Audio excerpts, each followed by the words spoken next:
Hi hello good morning. నేను మీ నీల Naresh. So ఈరోజు అందరికీ ముందుగా గురు పౌర్ణమి శుభాకాంక్షలు.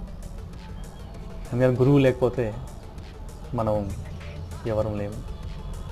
సో ఈరోజు టాపిక్ ఏంటంటే, అసలు ఆదిమానం నుంచి వెళ్ళి చూసుకుంటే అసలు నాటకాలు, డ్రామాలు, సినిమాలు ఇవన్నీ ఎలా వచ్చాయి, అది మనం గమనించినట్టయితే పూర్వం అదే భూమి పుట్టిన తర్వాత అంటే మొత్తం సముద్రమే ఉండే. తర్వాత అంటే ఇది సైంటిఫిక్ ప్రకారం మనం తెలిసిన చదువుకున్న హిస్టరీ ప్రకారం తర్వాత మానవ పరిణామ క్రమంలో వన్ బై వన్ ఒకటి అంచెలంచెలు మారుతూ వచ్చింది. తర్వాత ఆది మానవుడు వేటాడడం, జంతువులను వేటాడడం, వేటాడిన తర్వాత తీసుకొచ్చుకొని